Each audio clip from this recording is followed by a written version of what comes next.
अस्सलाम वालेकुम everyone. I hope so कि आप सभी लोग ठीक होंगे। Welcome back to another vlog.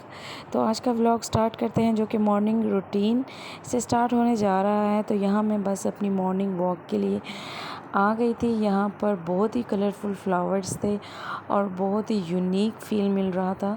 और ग्रीनरी को देखकर तो हमारी सोल बिल्कुल ऐसे एकदम से रिफ़्रेश हो जाती है। तो यहाँ बस जो है वो हमने मॉर्निंग वॉक की। जैसे कि आप देख सकते हैं कि मेरे चारों तरफ ग्रीनरी है। बहुत ही अच्छा फ़ील हो रहा था मॉर्निंग वॉक करके।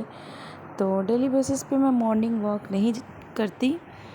हाँ, ये होता है कि कभी कभार कर लेती हूँ, अदरवाइज़ मैं अपने घर पे ही जो है वो वॉक वगैरह कर लेती हूँ।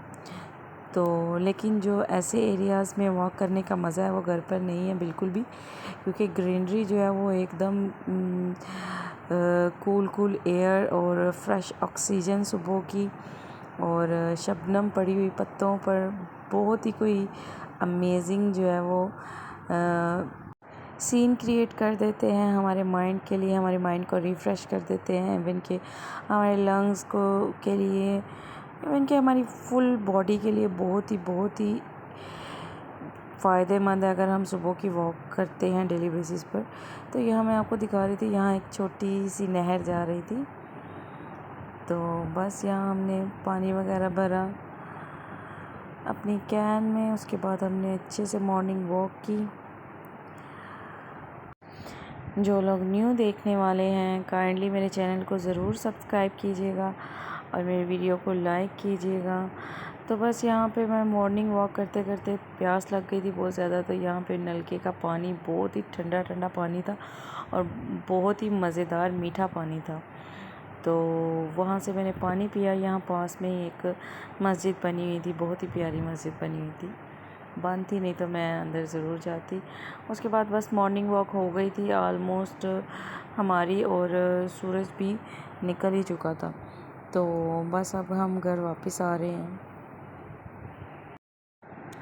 दिल तो नहीं कर रहा था घर वापस आने को, क्योंकि वहाँ पर बहुत ज़्यादा मज़े मज़े के फ्रूट्स लगे हुए थे दरख्तों पर, और बहुत मज़े के जामनू लगे हुए थे, और भी बहुत ज़्यादा चीज़ें थी। तो बहुत मज़ा आया सुबह सुबह अपनी जो है बॉडी को रिफ़्रेश करके। बस मैं अब अपने किचन में आ गई थी और अपना ब्रेकफास्ट रेडी करने लगी थी, क्योंकि मॉर्निंग वॉक करते साथ ही इंसान को बहुत ज़्यादा भूख लग जाती है, क्योंकि एकदम से हमारा पूरा सिस्टम जो है वो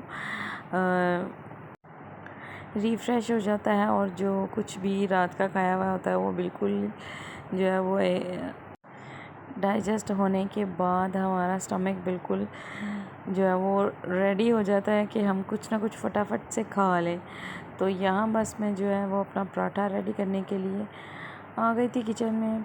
वैसे मैं आपको बता दूं कि मैंने मॉर्निंग वॉक पर जाने से पहले अपना मॉर्निंग ड्रिंक ले लिया था, जो मैं ऑलरेडी आपके साथ शेयर कर चुकी हूँ।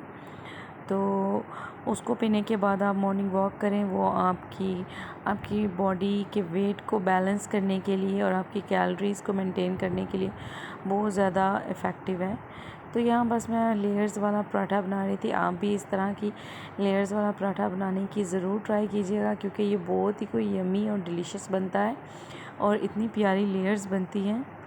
बस इसमें ये होता है कि आपने बस इनकी लेयर्स का ध्यान से जो है उसको जब बेलते हैं हम रोटी को, तो इतना ज़्यादा नहीं दबा कर बेलना है। इससे क्या होगा कि इसकी लेयर्स बिल्कुल ख़त्म हो जाएंगी। बस थोड़ा थोड़ा सा ही करना है और ऑयल अच्छे से भर के लगाना है, ताकि लेयर्स उसकी यमी और क्रिस्पी बन सकें। और आप सब मुझे ज़रूर कमेंट्स में बताइएगा कि मेरे व्लॉग्स आपको किस तरह के लग रहे हैं। बहुत खुशी होती है अगर आप कमेंट्स करेंगे मुझे, और अपनी राय का इज़हार करेंगे, तो मुझे बहुत अच्छा फ़ील होगा। तो कमेंट्स में ज़रूर बताइएगा। और आज के लिए मैंने बहुत ज़्यादा काम जो है वो निकाल के रखे हुए थे, क्योंकि काफ़ी सारी चीज़ों को मैंने धूप लगवानी थी आज के दिन, और काफ़ी सारा आज का दिन बहुत बिज़ी जाने वाला है, क्योंकि बहुत ज़्यादा चीज़ें मैंने डिसाइड की हुई हैं करने के लिए। तो बस यहाँ पे बस मैं एक अपना पराठा बनाऊँगी और यहाँ पे बस ऑमलेट रेडी करूँगी, बस that's enough for the breakfast. सालन भी पड़ा हुआ था, लेकिन मेरा सालन का बिल्कुल भी दिल नहीं था, क्योंकि गर्मियाँ हैं, गर्मियों में जो होता है इंसान का दिल नहीं करता सुबह सुबह इतना नाश्ता वगैरह हैवी करने के लिए। लेकिन फिर भी मॉर्निंग वॉक का एक जो है वो फ़ायदा हो गया कि भूख बहुत ज़्यादा लग गई थी सुबह के टाइम में। वैसे इतनी भूख नहीं लगती कैजुअल रूटीन में, लेकिन आज बहुत ज़्यादा लग गई थी। तो बस ये देखिए आप कितनी प्यारी लेयर्स पराठे के ऊपर बन के आ गई हैं।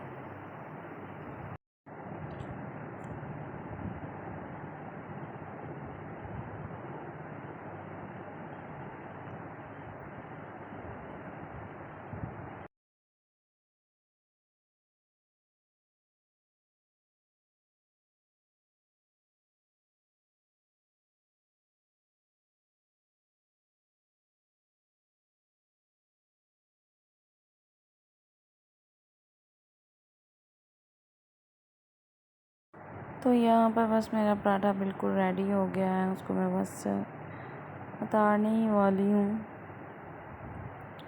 आज मैंने काफ़ी सारा सामान है वो अरेंज करके रखना है। उसके बाद सभी मसाले जो हैं वो खुश्क मतलब खड़े मसाले जो हैं उनको धूप वगैरह लगवानी है, और सारी ग्रोसरी का सामान जो है वो आज मैंने मंगवाया है, तो वो सब भी मुझे आज ही अरेंज करके रखना पड़ेगा। तो चलिए देखते हैं जैसे जैसे व्लॉग आगे गुज़रता है। तो आज मैं आपके साथ अपनी फुल रूटीन जो है वो शेयर करने वाली हूँ। तो देखिए ज़रूर आगे आगे क्या क्या करने जा रही हूँ मैं।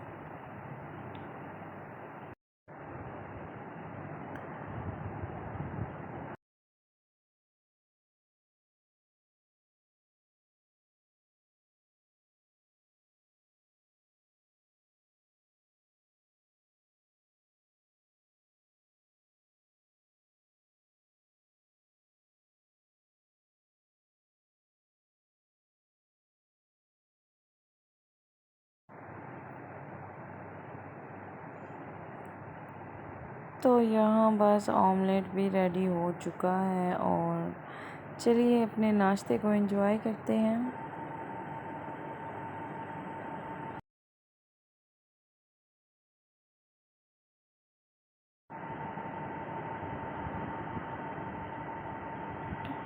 तो यहाँ देखिए बस मैंने अपना नाश्ता कंप्लीट खा लिया था। उसके बाद जो भी बर्तन वगैरह थे वो मैंने अच्छे से वॉश करके रखे हैं, और उसके बाद जैसे कि मैं आपको बता रही थी कि काफ़ी सारी ग्रॉसरी का सामान आया हुआ था, और भी काफ़ी सारी चीज़ें थी। तो बस वही सारी चीज़ें मैंने अरेंज करने के लिए ड्रॉअर ओपन किया और उसे अच्छे से क्लीन किया, और 5 से 10 मिनट में उसको क्लीन करने के बाद ज़रा खुला छोड़ दिया था ताकि अच्छे से वो ड्राई हो जाए। उसके बाद सारी चीज़ें मैंने उसमें अरेंज करके सारी रख दी हैं।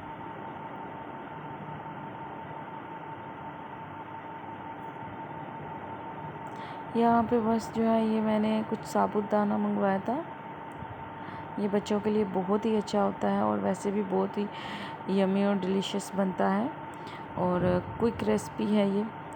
अगर आपका भी कुछ मीठा खाने का दिल है तो ये आप ज़रूर बनाइएगा। दूध में बॉईल करके इसको बनाया जाता है, और बहुत ही मज़े का लगता है, और ये बच्चों के लिए तो वन ऑफ द बेस्ट है, उनकी बोन्स को स्ट्रॉन्ग करने के लिए, और बड़ों के लिए भी बहुत ज़्यादा अच्छा है। तो हम लोग तो मतलब ज़रूर इसको रखते हैं घर पर, और डेली बेसिस पे जो है वो इसको रेगुलरली मतलब वीक में ऑलमोस्ट 1-2 बार बना ही लेते हैं। उसके बाद ये बाकी सारी चीज़ें थी, इन सारी चीज़ों को मैं बस अरेंज करके रखने लगी हुई हूँ। तो यहाँ बस आ गई हूँ मैं अपने मसाले जो मैंने धूप में रख दिए थे। ज़रा इनको अच्छे से धूप लग जाए तो ये होता है कि इसमें कोई कीड़ा वगैरह नहीं लगता, या ये ख़राब नहीं होती। जैसे कि आपको पता है ये बरसात का मौसम भी स्टार्ट ही है बस, तो कीड़े वगैरह पड़ जाते हैं, सुंडियाँ वगैरह बन जाती हैं, तो वो उनसे बचाव के लिए यही अच्छा है कि हम इनको अच्छे से 3-4 घंटे के लिए धूप लगवा कर इन सब मसालों को फिर ही जो है ये जार्स में रखते हैं इनको। तो यहाँ बस मैंने जो भी खड़े मसाले थे उन सभी को धूप लगवा ली थी और उसके बाद इसको मैंने ट्रांसफ़र किया था। इससे है कि आपके खाने में बहुत ही अच्छा टेस्ट आएगा, क्योंकि एक तो ये ख़राब होने से बच जाते हैं। पहले आपको पता है, पहले के लोग जो होते हैं वो बहुत ज़्यादा हल्दी, नमक, मिर्च हर चीज़ को धूप लगवाते थे, लेकिन आजकल की बिज़ी रूटीन में लोग जो है वो बिल्कुल ही इन चीज़ों को छोड़ गए हैं। लेकिन ऐसे हमें हफ्ते में एक बार जो है वो मसालों को ज़रूर धूप लगवानी चाहिए। उसके बाद जी लहसुन, अदरक था और बाकी सारी चीज़ें थी, उन सारी चीज़ों को भी मैंने शॉपर से निकाल कर जो है वो टोकरी वगैरह में डाल के रख दिया था। तो बस मैं अब अपने दोपहर के खाने की तैयारी करने जा रही हूँ। तो यहाँ बस मैं अब अपने वाइट चनों वाले राइस बनाने लगी हूँ।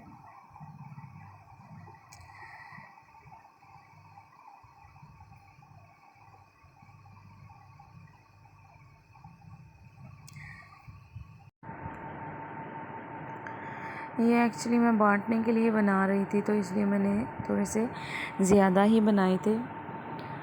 तो बस प्याज मेरे फ्राई हो गए थे, बाकी मैंने इसमें टमाटर, हरी मिर्चें और जिंजर गार्लिक पेस्ट ग्राइंड करके ऐड किया है। और बस इसको अच्छे से हम मसाले को फ्राई करेंगे। उसके बाद जो भी स्पाइसेस थी वो मैंने ऐड कर दी हैं। आप सभी को मेरे व्लॉग्स किसी तरह के लग रहे हैं, कमेंट सेक्शन में मुझे ज़रूर बताइएगा। जब भी कोई कमेंट आता है तो बहुत ही अच्छा फ़ील होता है, तो आप कमेंट्स ज़रूर कीजिएगा आफ्टर वाचिंग माय वीडियोस। तो साथ ही साथ मैं चनों वाले राइस तो बना रही थी, उसके साथ मैंने सोचा कि कुछ मीठा भी बना लिया जाए, तो इसलिए फिर मैंने डिसाइड कर लिया, मैंने कहा कि ठीक है कुछ मीठे राइस भी बना लेती हूँ। तो वो ही मीठे राइस बनाने के लिए फिर मैंने पानी को बॉयल होने के लिए रख दिया और उसमें अब चावल ऐड किए हैं, ताकि ये चावल अच्छे से बॉयल हो जाए। उसके बाद हम कलरफुल राइस बनाएंगे, जिससे हम कहते हैं कि मतंजन। तो वो कलरफुल बहुत ही मज़े का बनता है। यहाँ बस मैंने चने पहले से ही बॉयल करके रख लिए थे, तो यहाँ पे वो ऐड किए हैं। इतने ज़्यादा स्पाइसी नहीं थे मैंने बनाए, ताकि इजीली जो है वो हर एक को पसंद आ जाए। बहुत ही मज़े के और डिलीशियस बने थे ये दोनों राइस मेरे। वैसे भी आप अल्लाह ताला की राह में खैरात करने के लिए या ख़त्म शरीफ दिलवाने के लिए कोई भी चीज़ बनाते हैं, तो अल्लाह ताला उसमें ज़रूर बरकत डालते हैं और वो चीज़ बहुत ही कोई मज़े की बन जाती है अल्लाह ताला की तरफ से ही। तो ये दोनों जो हैं वो राइस भी बहुत ही मज़े के बने थे, चावल। तो यहाँ बस मसाला अच्छे से फ्राई ऑलरेडी हो चुका था, बस चने डालकर अच्छे से मैंने उसको और मिक्स कर लिया। राइस भी मेरे वाइट राइस बिल्कुल अच्छे से बॉयल हो गए थे। आप भी जब मतंजन बनाएं तो या कोई भी मीठे राइस आप बना रहे हैं तो चावलों में बिल्कुल भी एक कनी भी मत रखिएगा, मतलब कि आपने फुल जो है ना वो चावलों को बॉयल कर लेना है। अगर आप उसमें थोड़ी सी भी कनी वगैरह रखते हैं तो फिर ये होता है कि ज़्यादा मैक्सिमम चांसेस होते हैं कि वो चावल जो है ना वो बिल्कुल हार्ड हो जाते हैं या उस तरह के सॉफ्ट नहीं बनते जैसे हम बनाना चाह रहे होते हैं। तो मैं तो बिल्कुल भी जो है वो जब भी राइस बॉयल करती मैं उसमें बिल्कुल भी कनी वगैरह नहीं रखती, मैं उसको फुल जो है वो कुक कर लेती हूँ, बॉयल कर लेती हूँ। बस बाद में जो है वो मीठा डाल के उसको मीठा चढ़ाने के लिए बाद में तेज़ आंच पर आप राइस डालने के बाद उसको ज़रा इधर उधर घुमा लें अच्छे से बर्तन के अंदर। तो इससे क्या होगा कि वो मीठा भी अब्ज़ॉर्ब कर लेंगे राइस और थोड़े से वो फूल जाते हैं। तो जो लोग फिर ज़्यादा अगर कनी वगैरह रख लेते हैं, 1 कनी या 2 कनी, तो तो वो मीठा जो है वो ऐड करने के बाद वो चावल जो होते हैं वो थोड़े से जो है हार्ड हो जाते हैं, वो खाने में भी मज़े के नहीं लगते। तो यहाँ बस मैंने चीनी डाली थी, मैंने तकरीबन 1.5 गिलास लिया था चावलों का। उसके बाद चीनी मैंने अंदाज़े से ही डाल दी थी, लेकिन परफेक्ट थी चीनी बिल्कुल।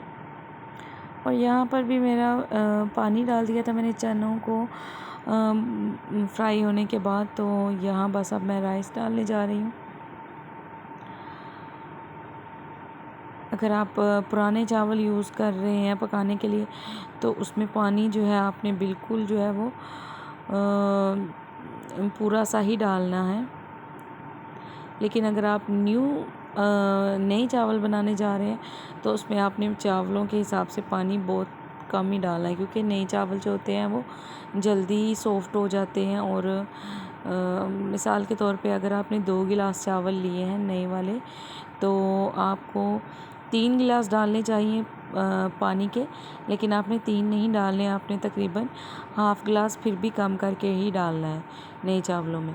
लेकिन अगर आप पुराने चावल बनाने जा रहे हैं तो उसमें फिर आपने ये करना है कि आपने अगर 2 गिलास चावल लिए हैं तो आपने 3 गिलास उसमें पानी डाल देने हैं पूरे, क्योंकि जो पुराने राइस होते हैं, पुराने चावल, वो फूल के बहुत ही प्यारे बन जाते हैं, तो उनको ज़रा थोड़ा सा पानी ज़्यादा चाहिए होता है। तो यहाँ बस मैंने पानी डाले था, पानी बिल्कुल परफेक्ट था और राइस बिल्कुल ऐसे खिले खिले एक एक दाना बना था माशाल्लाह से। और दूसरी साइड पर मेरा मतंजन भी बिल्कुल रेडी हो गया था। उसमें मैंने डिफरेंट कलर्स ऐड किए और उसके बाद जो भी ड्राई फ्रूट्स आपके पास पड़ा होता है वो आप डाल सकते हैं। मेरे पास फ़िलहाल यही पड़ी हुई थी कोकोनट, तो मैंने बस यही डाल दिया। बस बिल्कुल मज़ेदार से दोनों खाने मेरे तैयार हो गए थे। उसके बाद मैंने ये सारे बांटे वगैरह, उसके बाद बर्तन काफ़ी सारे हो गए थे वो वॉश करके रखे हैं। और ये मेरी अम्मा जी लेकर आई थी मेरे लिए न्यू सेट, ये मेरा फेवरेट वन है। तो ये बस मैंने अपने कैबिन में रखने लगी हूँ इसको वॉश करने के बाद। ये मग दिखने में तो बहुत ही प्यारे थे, बट साथ ही साथ ये बहुत ज़्यादा हैवी भी थे, बहुत ही ज़्यादा इनका वेट था। तो यहाँ मैंने कुछ फेनियाँ वगैरह थी, ये भी मेरी अम्मा जान लेकर आई हुई थी, तो इनको भी मैंने कहा कि थोड़ी देर के लिए धूप में रख देती हूँ, ज़रा और क्रंची हो जाएंगी, क्योंकि मौसम ऐसा जा रहा है तो इसी वजह से। तो ये भी बहुत ही अच्छी से क्रंची हो गई थी, तो उनको भी मैंने अब कवर करके रख दिया था। तो यहाँ बस मैंने कैबिन में अपने ग्लासेस वगैरह सेट किए, जो बर्तन वगैरह वॉश करके रखे थे वो सारे अरेंज किए, और यहाँ पे मैंने अपने मग स्पेस बनाकर वहाँ रख दिए हैं। और उसके बाद जी ये ले मैं अपने जो भी ग्रॉसरी का सामान था उनका सबका अरेंज करने लगी हूँ एक हिसाब का, क्योंकि टोमेटोज़ जो मेरे पास आए थे वो तकरीबन जो है वो थोड़े थोड़े सॉफ्ट हुए हुए थे।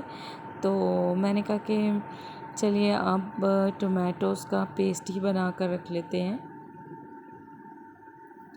क्योंकि ये बहुत ही इजी हो जाता है। आप भी जब भी खाना बना रहे हो तो फ़ौरन से इसको निकाला और डाला, और इसके पील्स वगैरह का भी कोई मसला नहीं रहता, और हंडिया भी जल्दी से जो है वो उसकी भुनाई वगैरह हो जाती है। तो यहाँ पे बिल्कुल ये रेडी हो गया था, मैंने इसमें पानी वगैरह कुछ भी ऐड नहीं किया था, ऐसे ही बहुत अच्छा इसका फ़ाइन पेस्ट बन गया था। तो जब भी आपने इसको यूज़ करना हो आप इसको 10 मिनट्स के लिए डीप फ्रीज़ कीजिए, और उसके बाद डालने के बाद इसको आप अगेन फ्रीज़र में रख सकते हैं, तो इसका कोई नहीं मसला कि ये ख़राब हो जाएगा। उसके बाद मैंने जो लहसुन अदरक मंगवाया था उसको भी मैंने मेरी अम्मा जान बेचारी, अल्लाह पाक उनको सेहत तंदुरुस्ती ज़िंदगी दे, उन्होंने मेरी हेल्प किया थे, साथ ही सारी चीज़ों को रखने में, सब चीज़ों को अरेंज करने में। तो उन्होंने साथ ही साथ मुझे लहसुन वगैरह भी सारा जो है वो बना कर दिया, तो इसलिए मेरे लिए बहुत ही आसानी हो गई थी। मैंने कहा कि चलो लगे हाथ इसका भी जो है वो ग्राइंड करके रख देती हूँ। ये जो हमारी माएँ होती हैं, ये यकीन करें कि हमारे लिए बहुत ही अल्लाह ताला की एक ख़ास नेमत है। तो अल्लाह ताला सबकी माँओं को सेहत तंदुरुस्ती वाली ज़िंदगी दे, सबकी माँओं का साया उनके बच्चों के सरों पर सलामत रखे। तो यहाँ बस मैं ये लहसुन अदरक जो है ग्राइंड करने जा रही थी। यहाँ मैं सिरका ऐड किया है इसके अंदर थोड़ा सा। सिरका ऐड ये करने से कि इसकी कोई स्मेल वगैरह जो है वो नहीं होगी और ये ख़राब भी नहीं होगा जल्दी से। और इसके बाद अच्छे से ग्राइंड जब ये कर लें आप इसको, तो आप इसमें जितनी भी इसकी क्वांटिटी है उससे हाफ़ क्वांटिटी इसमें आप ऑयल ऐड कर दीजिए। इससे क्या होगा कि इसका कलर बिल्कुल भी चेंज नहीं होगा। होता है कि हम लहसुन अदरक को मतलब ग्राइंड करके उनका पेस्ट रखते हैं और वो आफ्टर 2 to 4 डेज़ जो है वो ग्रीन होना स्टार्ट हो जाता है या येलो येलो उनकी शेड हो जाती है। तो लेकिन अगर आप ऑयल और सिरका इसमें ऐड करेंगे तो ये बिल्कुल भी ख़राब नहीं होगा, ना ही इसका कलर चेंज होगा, बिल्कुल फ्रेश रहेगा। तो यहाँ बस मैं अब इसमें ऑयल वगैरह ऐड किया था और इसको मैंने अच्छे से मिक्स करने के बाद इसको मैंने अपने फ्रीज़र में फ्रीज़ करने के लिए रख दिया था।